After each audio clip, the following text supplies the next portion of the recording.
hopefully more members are gonna come and sit on this side. Just making space, they don't have to walk all around.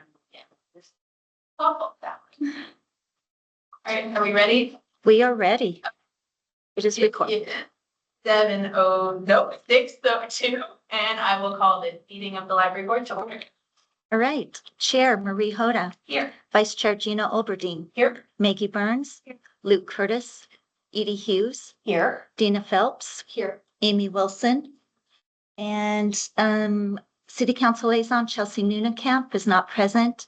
Excused, we have Kyle Davenport and Devon Williams, Inglewood School Liaison. And I do have a report from Devon that I'll share with the board at that point in the meeting. And staff, we have Library and Cultural Arts Manager Bethany Lafferty. Thanks. Approval of minutes. Anyone is ready to make a motion? I motion to approve the minutes. I'll second it. All those in favor? Aye. Aye. Any opposed? Okay, perfect. And I don't see public comment tonight. Do we have anything we don't know about?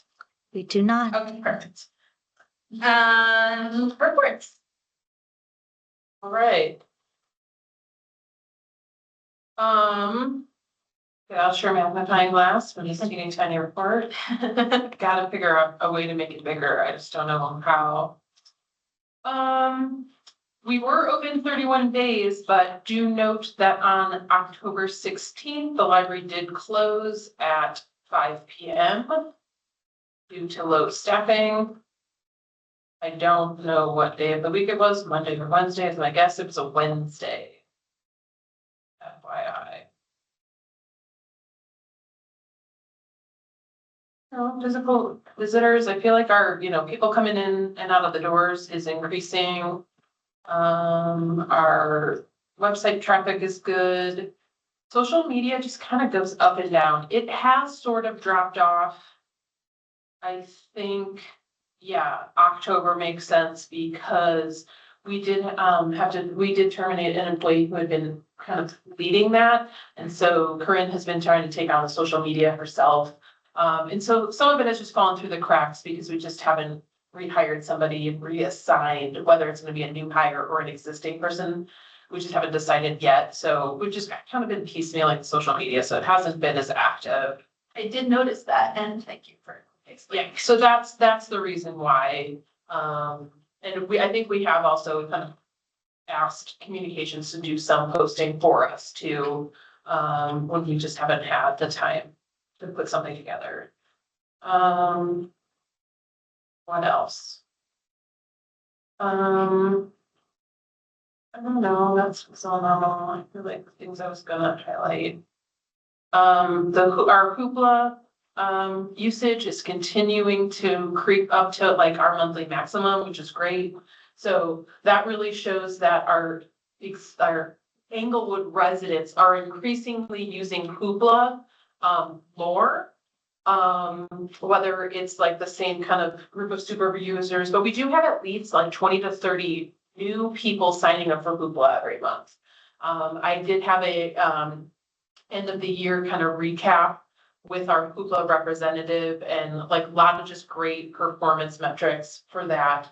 I'm going to be working on doing kind of a comprehensive year-end report that we will probably look at in this January as a full review of the 2024 year, and also kind of discuss, and we probably will do this if we do meet next month.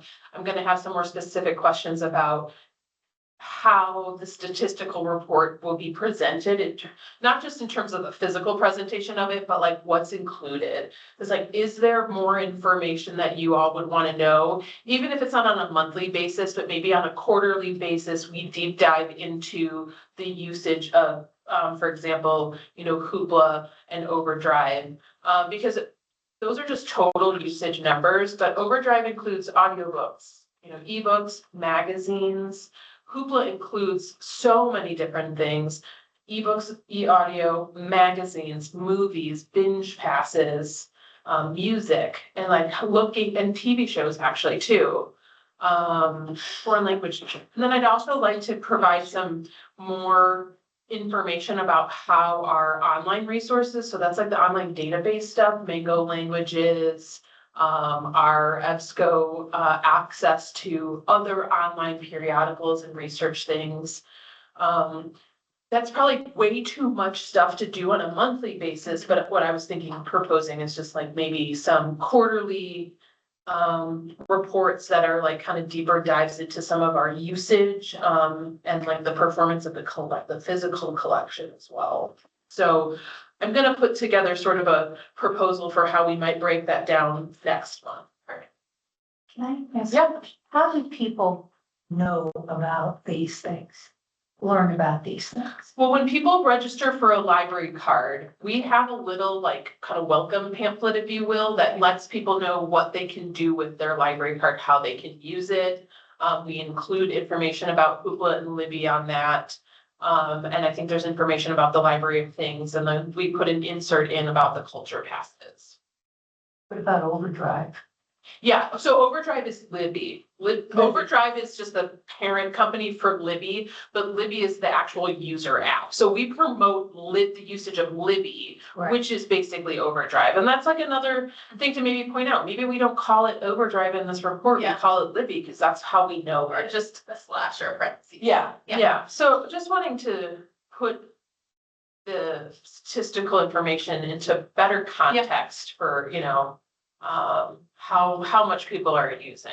And I wanted to backtrack like 3 minutes ago. Yeah, Hoopla is now only available to employed residents, right? that's correct. And that's been the case since May of last year. Last year, okay. And so when we initially did it, we saw usage kind of drop off fairly significantly by, a few, like 300 to 400 uses per month. But as it's available to just residents, the usage is increasing because people are starting to see, oh, I can get what I wanted. Because the problem we were having was people were trying to use it and were getting blocked before the midday because we would hit the cap. So it's definitely been, we have not had a single day this year where we've hit the cap. So we haven't had to turn anyone away from using Hoopla unless they reach their monthly maximum, which is 10 borrows. 10 borrows. Yeah, so you And can borrow.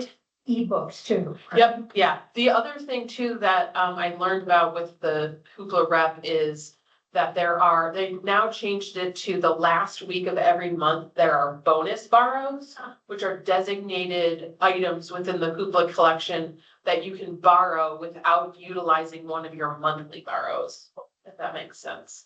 So yeah, figuring out how to promote that availability is another thing that I'll be working on next year too. So I've got a question that you can punt to the discussion about the strategic plan if you want. With you being able to get more deep dive data into all of these different things, it certainly will tell us some version of how people are wanting to interact with library. And are these components where our strategic, the consultants are taking a look at those types of things? Yes. Yeah, okay. Yeah, that's the thing we've been talking about as we provided like our kind of like base level statistics of usage. And talking of, that's kind of how we started discovering, how can we look at more detailed information? Like, I'd like to know how many of those, Overdrive users, how many people are reading magazines out of that? Because we also have a very extensive physical collection of magazines that are not cheap. And so we've been analyzing what do we have available electronically that we also offer, in print. That is the print getting used enough? And can we reduce our costs by just offering the online version? So we're doing some ongoing analysis of that. The only thing we are anticipating dropping in terms of physical periodicals immediately are the things that are the professional magazines. So those are like review journals that the staff use, because they're all available electronically. And we know for a fact that the staff will be able to access them electronically. Where we don't want to take anything away from really the public until we know whether or not the usage is there with the physical item. So, Great. I will note that for volunteer hours, it is noted as 134.75, but there was one entry missing for that, so that actual total was 138 hours. And again, that's 14 total volunteers, which includes, I think, 6 that are part of that TIES program with Englewood schools. So they're continuing to volunteer on a weekly basis. Programming is really good. The number for in-house programs, the attendance is high because we had the Jamboree at the end of October, which brought in 187 attendees. And then attendance for outreach under children's included the approximately 750 people interacted with at Trunk or Treat. And then for adult programming, the attendance number is high because we did have a really strong number of people receiving food bags or snack bags that we distribute. So we have been over the last several months, I think this whole year really, we've been including as a passive program, our kind of snack bag distribution that we do at the adult services desk. As outreach program? No, it's Oh, sorry. in-house. In-house, okay. Yeah, so that's part of the in-house attendance. Okay. The incidents were luckily fairly minor and a lot of, decent dollar amount of. Great. Any other questions about statistics? Okay. Let's move on to the action plan. Okay. So updates in the action plan, and also just kind of a side note. We will not be preparing immediately a 2025 action plan like in this manner due to the strategic plan. Yeah. So we, with the strategic plan, we may have like a smaller, action-oriented plan for the calendar year, the remaining calendar year in 2025, but we won't start out the year with this document. So just FYI, that's fine. Okay, so for adult services updates, the first meeting of the New Mally Book Club is scheduled for December 2nd, which is coming Monday, no, 2 Mondays from now, after Thanksgiving. And that's when they will select titles, a new collaboration. Oh my gosh, look at my grammar. A new collaboration that is in progress is working with local bike shops to host a bicycle maintenance clinic in the library. So I think this is something that's in the works for probably, early spring. So that's just, again, trying to create some new partnerships. So that was something that's finally started getting off the ground with some discussions about what could be put together. And then a possible trivia night at One Barrel. We're currently a drop-off location for donations from organizations that participate in Change the Trend. A few weeks ago at the Change the Trend meeting, they were discussing they needed sort of a centralized place and who could, kind of take that on for, organizing donations of like cold weather gear and stuff like that. So the library volunteered. Can you for that. remind us what Change the Trend is? I don't even know if it has like a really good description. Basically, it is a group of organizations really in Englewood, Sheridan, and probably Littleton as well that focus on providing services to people who are unhoused or in transition of housing and stuff like that. Okay. So they just kind of are trying to collaborate with each other, share what they're doing, so you can use another organization. It's like, oh, I heard this on Change the Trend, I can connect you with this person over here. And then Corinne and Regina are working with Half Force on the severe weather sheltering. It's been a little bumpy this year because the actual severe weather shelter network disbanded. And so Half Force is taking it on. And it's just been a little bumpy with getting the word out that the vouchering distribution is up and running for a cold weather night. What's Half Force? I don't remember what it stands for either, but I'll Google it really quick. It's something about like homeless action something. Forget. Christina is on the board. If she was here, she would tell us, but what is it? Heat and Arctic temperatures. No. It's 2 A's. I'm homeless. H-A-T. It actually stands for Homelessness Awareness and Action Task Force. So, but they have taken on, they used to all previously do, motel voucher issuing for cold weather, but they're taking on the bulk of, the cold weather, response and issuing those hotel vouchers. Are additionally Movement 5280, which is here in Englewood, on severe weather nights does open for overflow once the Hatforce vouchers run out. And we do have a strong partnership with them where they come by on a severe weather night. They will come by the Civic Center at 6:30 p.m. and 7:30 p.m. to pick up people to transport them back over to the church that they are housed in. So that was the last part about that. Over beach, but hotels are around here. I don't know the details about what hotels participate and how the vouchers work. I don't know the details about that, but they do have designated times and places where people had to pre-register. We helped a lot of people in early October pre-register with Hatforce so that they can receive a voucher on a severe weather day. Yeah, and there's a designated location that they distribute those at. For children's, they had a lot of outreach during the month of October. They had a table at Bishop Elementary during parent-teacher conferences and the fall festival. And then we also hosted the 5th graders from Bishop Elementary here in the library to present monologues that they prepared on characters from the book Esperanza Rising by Pam Munoz Ryan. So that was just like a unit, and they all did a presentation here in this room, actually. And the kids came over with their teachers, and then parents met the group here and were able to watch their kids do their presentation. And then library, children's team staff were also at Clayton Elementary for the walk and roll event and handed out 175 prizes to students. And they've restarted the middle school book club. And then inside the library, Children's Library Associate Kelly Rosenbaum led a homeschool resources meeting that highlighted resources available in the library and the support that the library can provide to homeschool families. So that was actually a really well attended event as well. Circulation, I have actually more news than what's in here.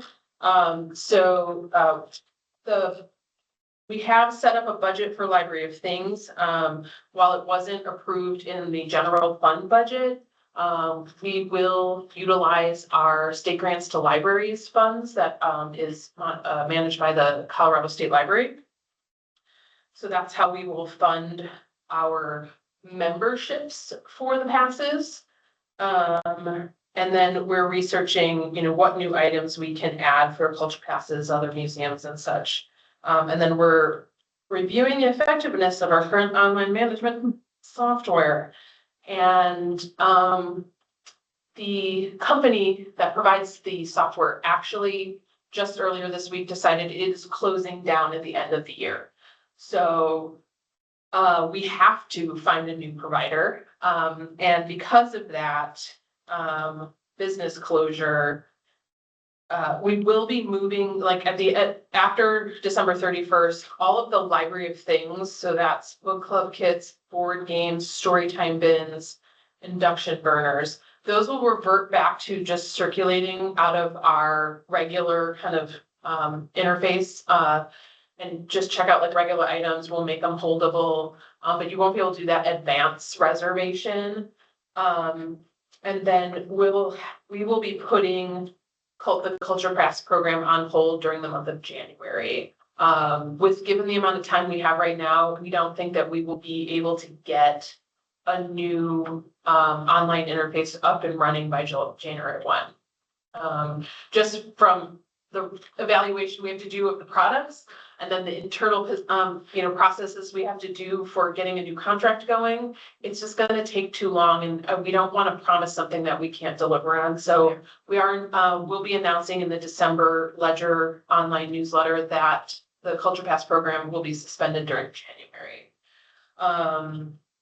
The other thing we also received notification about this week is that the Molly Brown House will no longer be participating in offering a library museum pass to any we think it's to any library, not just us, but because they're, focusing on their participation in another program that's called Museums for All. And they want to, focus on providing free passes essentially through that program. So also at the end of the year, we will no longer offer Molly Brown House passes, but looking back just for 2024, the checkouts of Molly Brown House passes only accounts for 2.4% of all of our museum pass usage. So I don't know that anyone's gonna be super heartbroken about it. And then there are other opportunities to get, low to no cost passes for that through Museums for All, which we do advertise on our Culture Pass program website page. Worrying about the suspension of the Library of Things for January, is that something that the communication department is able to communicate out through? That's what, cause so all of this stuff just like started, like we got notified on Tuesday. Yeah. At the end of the day, so Always, we're we've been focusing on making appointments and getting demos for other products and price quotes and stuff like that. But I will over the next, after the Thanksgiving holiday, be working with communications to push that information out that it will be unavailable. It's possible we could get it up and running before February 1, but that's what we're gonna announce is that it'll be up by February 1. I think that like transparency on that Yeah. is key. So like it will come back and Because we don't, look, with, unlike the other items, the Library of Things, we can still circulate those physical items in a different way. The culture passes, we just don't have the ability to do it in another way. And we were talking about, should we create a way where we can print out stuff, but we're like, people don't want that. The reason they like to do it is because it's all online and doesn't require you to pick anything up. You don't even have to print anything. It can all be digital. Yeah. So we want to maintain that level of service because if we try to offer something interim, it's probably going to have a lot of problems and we don't want to create a negative experience around using the culture passes. sounds really tedious for your staff as well, and just not necessary. So that's what we'll be announcing is that it's just gonna be on hold. And unfortunately, many libraries in the area all use Tixkeeper for their culture pass sessions. So it's gonna be really interesting to see Mm-hmm. if how quickly other libraries even get their stuff up too. So, cause I know the Bemis Library is in the same boat as we are, and they have to find a new provider. Yeah. So it's possible that like just kind of across the board, public library, well, unless they're a library that doesn't already use Tixkeeper, because some libraries might not be using it. They could be using other products. Surprisingly, there's a few to choose from, which is nice. So we're trying to figure out what is gonna be a quality product and not cost us too tremendously much because we budgeted for Plymouth Rocket for 2025, but we're gonna have something different now. It's probably gonna cost a little bit more because we're gonna have to do new setup and there's a lot of times a one-time setup fee, so it'll be what it is, but yeah. So that's that. And then I don't know, that was the last part, the last kind of announcement to that, to the action plan. Are there any additional questions on the action? Thank you. And we're still out of money till January. All right, new business. Those closure dates. So basically all the proposed closure dates align with the city of Englewood closed holidays, with the exception of Easter, because the city is already closed. But we would also like to close the library on Sunday, April 20th. And then 3 proposed in-service days. The January 10th one will be the second staff task force for strategic planning project. And then the May 9th one would be the strategic plan implementation workshop with staff. And then the October staff day would be a more kind of general, broad, training and professional development. The only thing I'll say is that historically that October 17th is a school closure day for Inglewood schools, which we've tried to avoid for staff and service previously. The calendar's not out yet for that school year, but that's likely the week of fall break. And I'm wondering if there's any flexibility on that.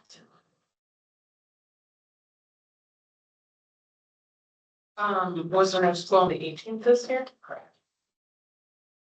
Did we have it on that day this year?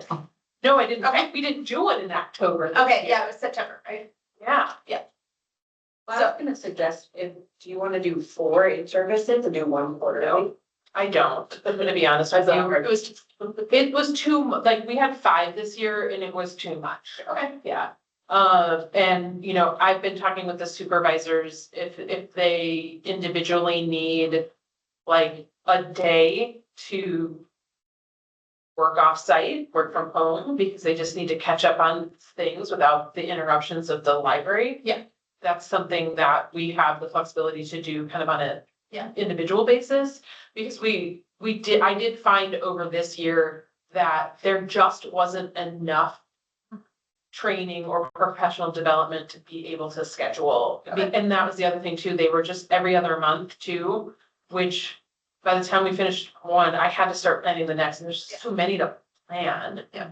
And if I just have one larger one at the end of the year, I mean, I think too, for October next year, I think I just picked the third Yeah. Friday because we've been doing third Fridays. Yeah, the 10th would be, But I was gonna say, yeah, we could either do it the 10th or the 24th. you decide, but I'd like to align with that calendar as much as possible. I think we should probably do it the 10th. Yeah. Because Jamboree is gonna be the 25th. Yeah. And like when we're closed the day before an event. I think it messes people up. Yeah. Were we doing second Fridays or thirds? I don't know what. Actually, we were doing second Fridays and we only did the third Friday Oh. in September because school was gonna be. Oh, yeah. And the other 2 are second Fridays, so. Yeah. So do you wanna, can we October make, 10th? adjust that to be October 10th then? I fit with that.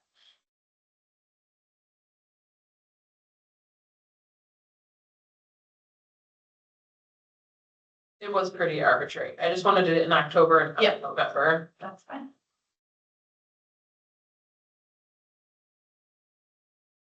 Anyone else? Anything? What day of the week's my birthday? I swear you would know that. I would probably, but I don't Yeah. remember what your birthday is. No, so. you just need to know the calendar for 2025. I'm like, that's impressive. Because my birthday's January 1st, just off my All right, Cool. Looks good.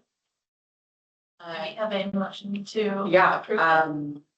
move to approve the 2025 library closed dates with the October event. So I have, All those in favor?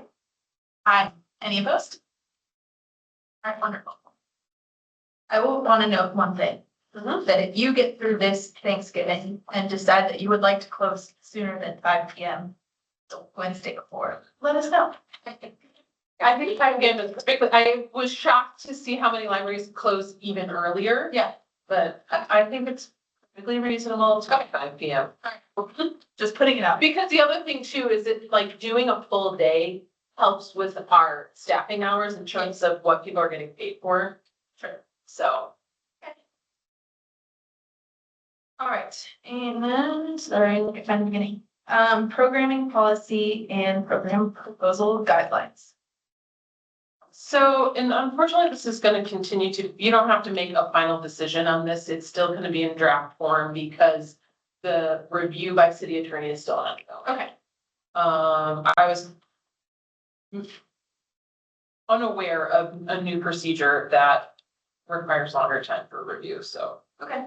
didn't know. But basically the purpose of this policy is to define, what a library program is, provide, an overview of areas that are a priority, for library programming, and what some of the criteria we need to have in place for whether or not we can actually do a program, right?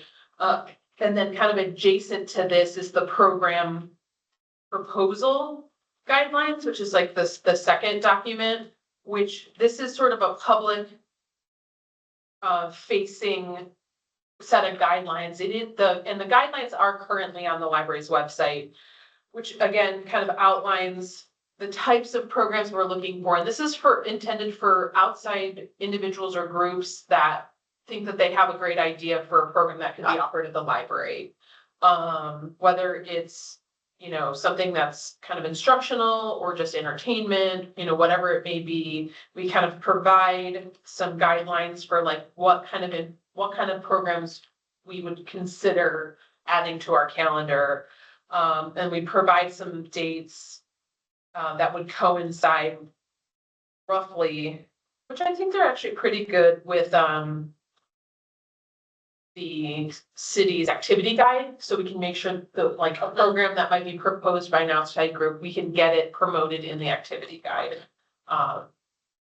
in a timely way. And then there's an online form that's not included here, but there's an online form that people would then fill out with the appropriate information that we would need to make a decision based on, do we have room in our calendar to put this on, how much staff, time would be involved in, co-hosting this program. But so, and then the idea too is to encourage people to give us some suggestions, because we can't always lead every single program that we offer. It does currently state that we are not accepting interest forms for children and teen programs, because the children's team does plenty and they already reach out to performers during summer reading. So that's predominant, like the proposal form is predominantly for like adult programming. But then the programming policy itself defines that a library program is something led by a library staff person, that we may have limited age-specific programs such as story time or teen programs, where we wouldn't necessarily have adults attending those programs, and then like vice versa, we're not necessarily going to have kids at some of the adult programming. And that library sponsorship of a program doesn't necessarily constitute endorsement of the content of the program. And then we have that registration may be required just when space is limited, or if we have limited supplies on whatever the activity is. And that there may be some language that we need to update a little bit more regarding library programs that occur outside of the library property are subject to the rules and regulations of the host property and follow library policies and guidelines. We have received already some additional guidance from city attorney's office about, I don't know, just like things that we should make sure apply to things that happen off-site. So that language is probably going to change, or there'll be an additional item that expands that a little bit. And that if there's somebody that, has a concern or question or complaint about a library sponsored program, that they would just follow the same procedure that governs the collection development policy and reconsideration guidelines. So earlier this year, you'll remember we did the reconsideration form. We would direct people to use that same form if it was a program that they were objecting to and wanted to have reconsidered. So there will be like a tweak of language on that reconsideration form to just also include materials and programs. And then we, state that community members can reserve the meeting rooms if they want to present their own program. So say they do a program proposal and we're like, we just don't have the staff to lead this. But if it's, and this isn't something that we can provide support to, but you are welcome to use our space. And if you need instruction on, how to request library materials that you want to incorporate into whatever you're doing, we can help you with that. But that booking a library meeting room does not constitute a library sponsored program. And then that groups, organizations, or individuals can still follow the Englewood standards of behavior in our spaces policy. And then that the library reserves the right to cancel a scheduled event or program at any time. And because that could be because of weather or whatever, or some other extenuating circumstance that causes us to have to close down the library. Yep. Or if we are asking for registration and we don't get any, or we have lack of resources. That unfortunately did happen this year already for a program in December, just don't have the funds left to purchase the supplies needed for the program, so we just decided to cancel it. And then the things that we won't sponsor as a program are things that are commercial in nature or designed to solicit business. But that doesn't mean that a representative of a business or a for-profit organization couldn't do an informational session that maybe the library does want to partner with.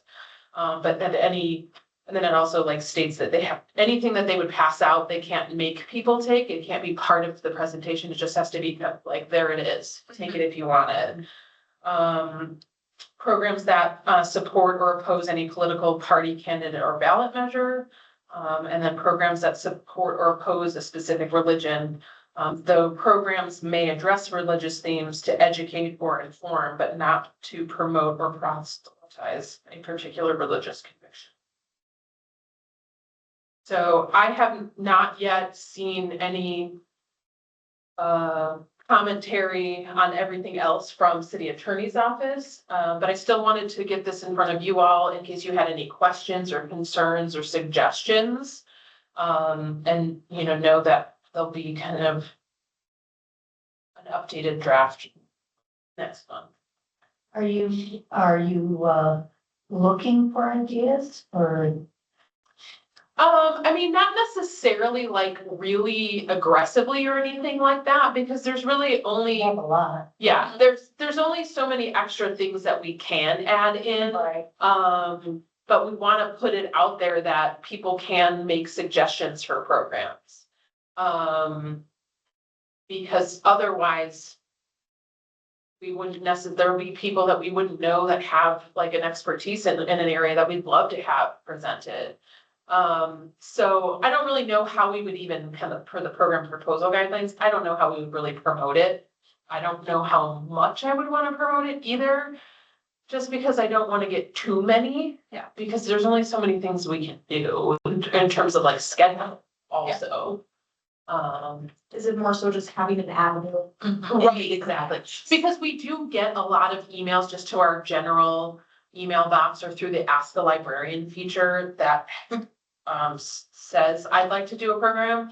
So and there's just so many other details we would want to know before we would commit to it. And by being able to direct people to the program proposal form, then, and the guidelines too, then they can be like, you know what, maybe my thing doesn't actually align with what the library would want to present.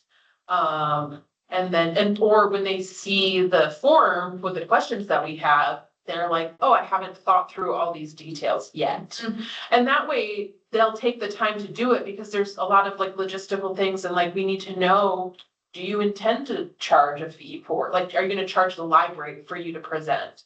Which doesn't necessarily mean we wouldn't do it, but like if you wanted $500 to do like a Saturday afternoon program, I'm probably gonna say no, because that's really expensive for a single program. So that's the kind of information we need to know up front, so we're not gathering all the information and then they're like, oh, and by the way. Mhm. So. My own question is about some of the language in the participant registration. Mhm. The last sentence says presenters are prohibited from soliciting gathered needs and personal information.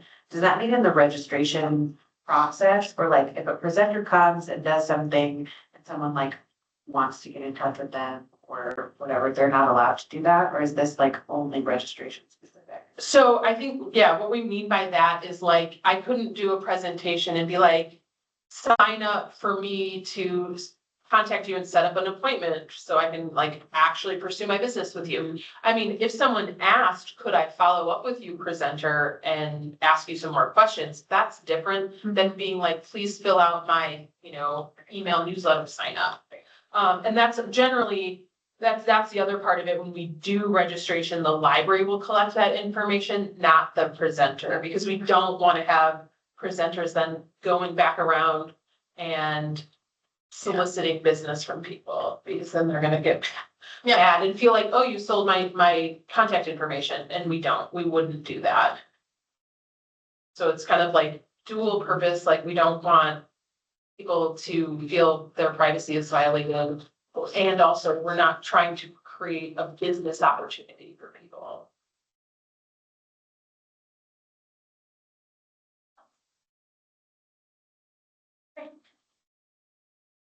I think we can move on and you will. Yeah, Yeah. I'll have more. Yep, I was hoping I'd have all of it today, but, that's fine.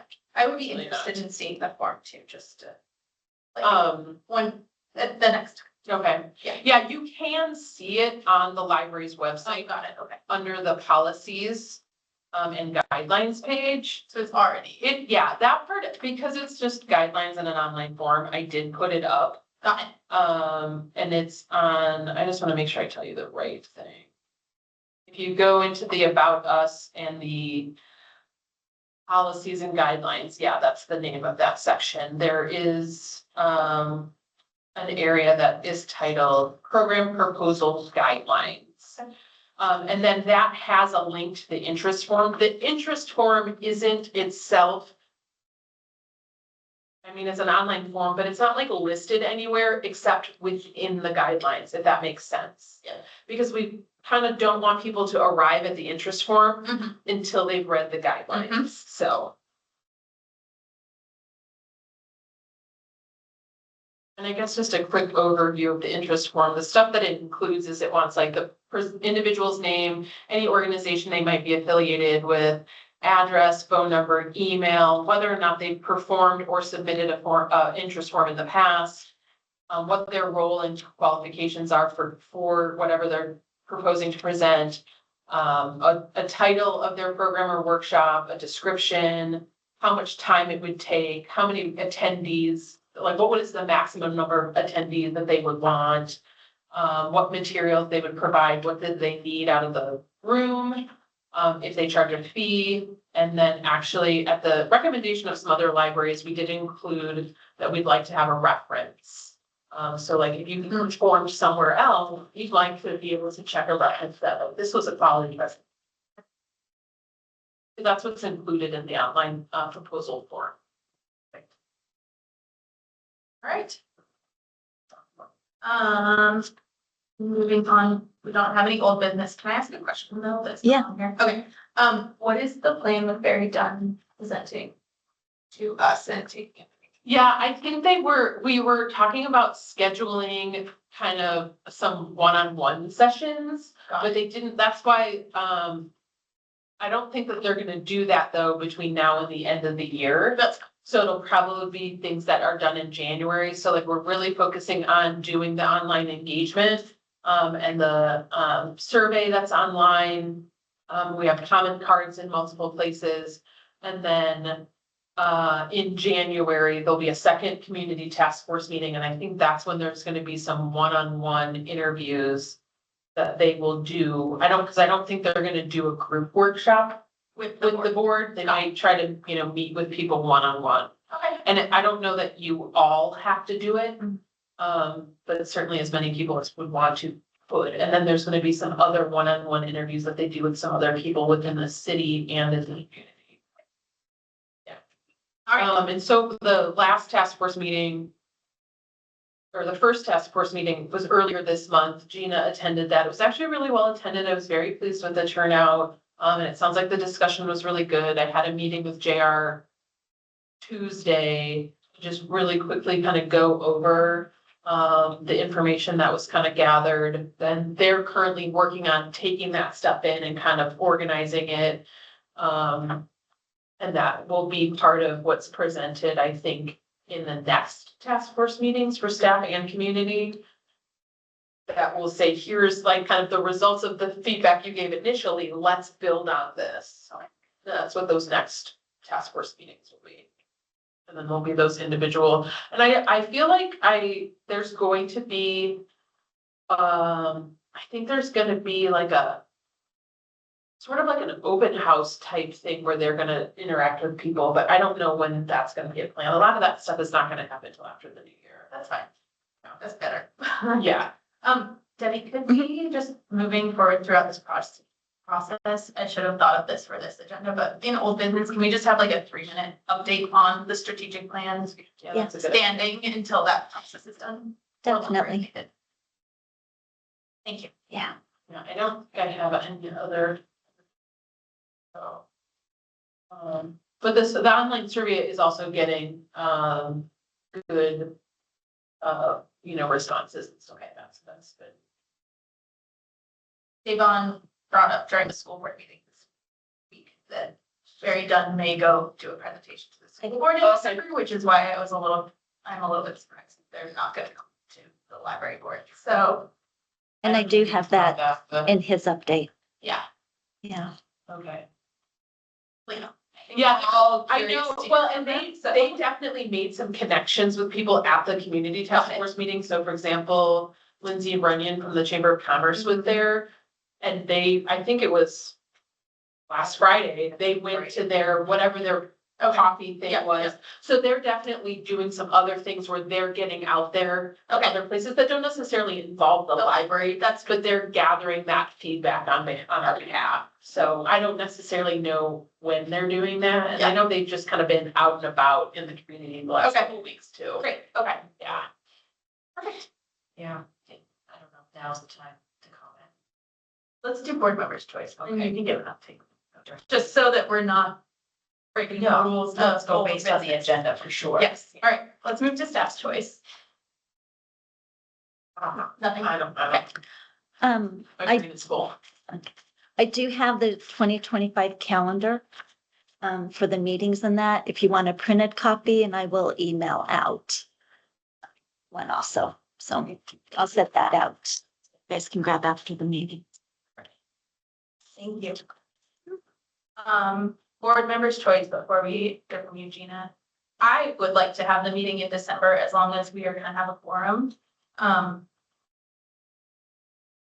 Yeah, if we get to like an agenda, there's nothing on the agenda, that's fine, but I would like to. So do we have people here on, what's the date, December I think 19th? it's the 19th. I will not be here. Okay.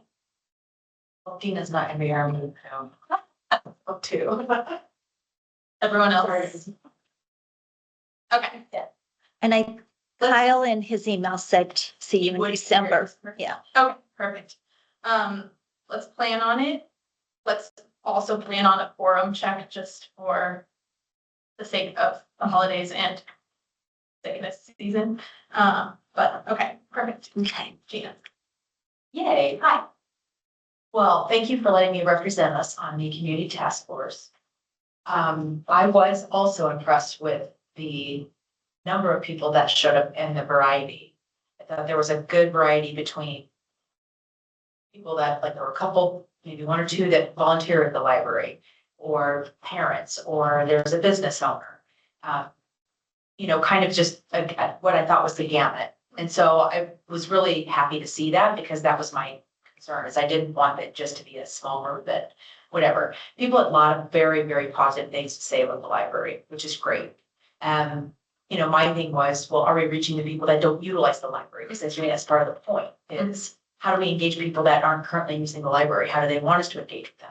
So I think when that was brought up, I thought that was addressed with, we're gonna go to the Chamber of Commerce meeting, we're gonna go to this, we're gonna kind of reach out and do those things. Also, I think whoever was the deciding factor to pick Barry Dunn was the right choice.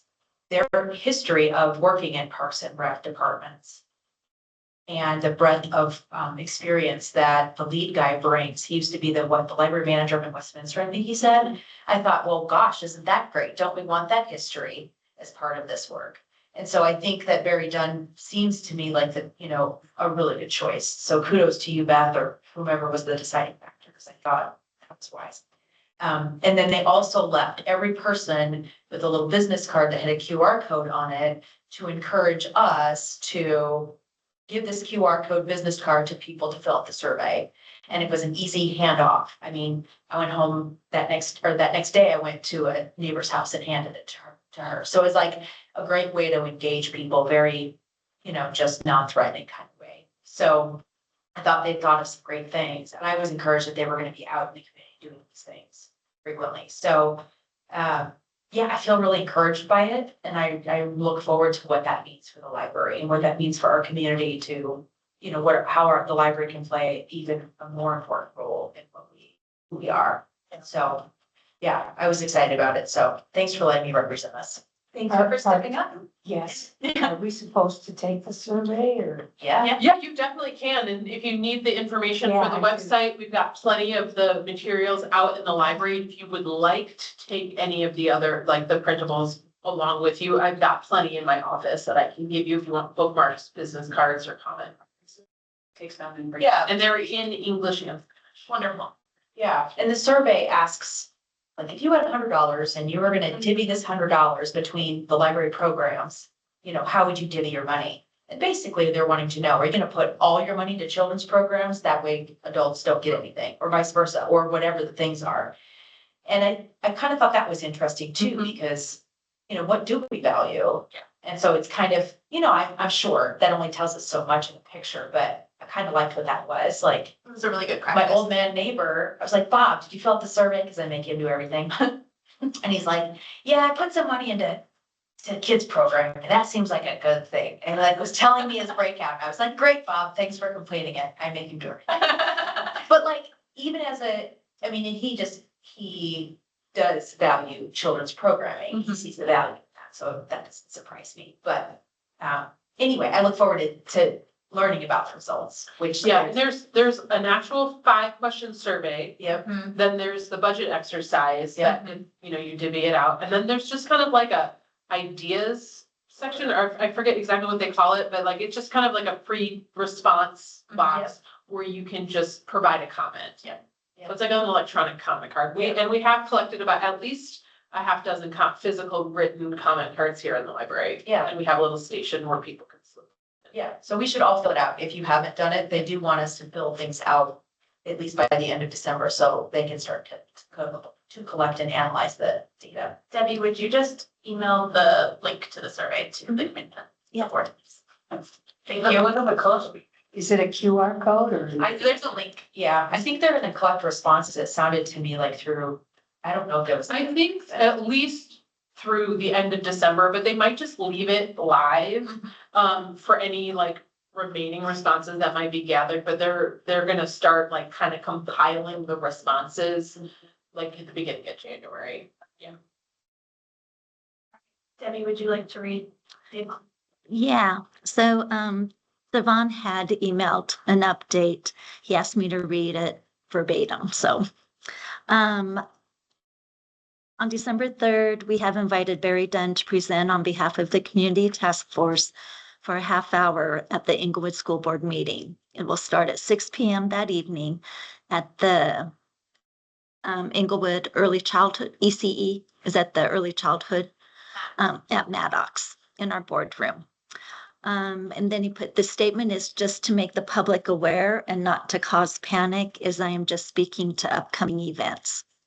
Additionally, I spoke to the schools, utilizing our community partners to advertise a survey that Inglewood Schools is about conduct regarding the potential consolidation or merger at Inglewood Middle School, ELA, and 6th grade questions that came up in the process. We're looking to our community in the coming days for participation in that aspect, and we'll be releasing further details about the survey soon. That makes sense? I can clarify. I don't understand. Yes, I do. The board is exploring whether. This is very long-winded, but there are 2 middle schools currently, Inglewood Leadership Academy, Inglewood Middle School, and the board is exploring merging them as one school because they're housed in the same building with the same administration and mostly the same teachers, but are 2 different schools. And we'll leave it there.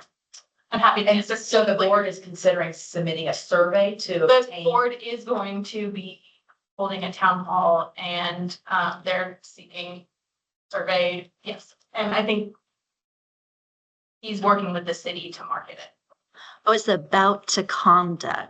Conduct. Yeah, I kept saying yeah. Yeah. conduct regarding the potential consolidation or merger of the schools. We can talk about it later. Oh, I can answer your question. Okay. Yes, I say something for board. it's members? board member's choice. The Englewood Holiday Store is December 14th. We hold it at Bishop Elementary School and we serve about 200 families from the Englewood community. And I'm wondering, we put together food bags that everyone who comes takes with them. And normally we put in like, a bunch of churches put in Christmas Eve invites and all kinds of stuff. And I'm wondering if the library wants to put anything in. I know you all do stuff with schools all the time anyway, so this might not be the best use of time and resources, but if there's like a bookmark or I mean, we can even do it for survey. Yes. You could put in the survey book. Yes, for yeah. sure. But What is this called again? it's called the Englewood Holiday Store. Okay.